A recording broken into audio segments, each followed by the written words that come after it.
মানে মাথা ঝুঁকিয়ে সম্মান প্রদর্শন করার ব্যাপারটা এই রুলস অফ প্রসিডিউর বাংলা কার্যপ্রণালী বিধিতে সংসদে ঢোকার পরে মাথা ঝুঁকিয়ে সম্মান প্রদর্শন করে ঢোকার কথা। এরপরে এটা নিয়ে আলোচনা পর্যালোচনা হয়েছে, আমিও ছিলাম অতীতে।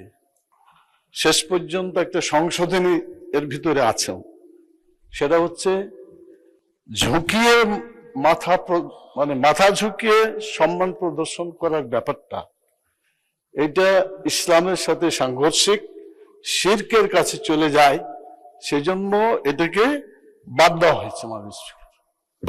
তো আমি মাঝে মাঝে খেয়াল করি, সুন্দরভাবে আপনি সালাম দেন, আমরাও সালাম দিই, জবাব দিই, কিন্তু পরবর্তী পর্যায়ে একটু দেখা যায় এরকম করে একটু ওই আগের ঝুঁকন্ডিটা এখনো আছে, আপনারও আছে, মাননীয় ডেপুটি স্পিকারও আছে। সেই জন্য আমি অনুরোধ করব, বাত ব্যথা, প্যারালাইসিস কিংবা আর্থ্রাইটিস, আধুনিক ফিজিওথেরাপি ও পুনর্বাসন চিকিৎসায় নির্ভরযোগ্য নাম ডিপিআরসি। কার্যপ্রণালী বিধিতে শিরককে উৎখাত করার জন্য যে বিধি করা হয়েছে, আমার মনে হয় সেটা সকলের মেনে চলা উচিত। এতে নেকি হবে, গুনাহ থেকে বাঁচা যাবে, কালকে আমরা এটা উপকার লাভ করব। ধন্যবাদ মাননীয় স্পিকার।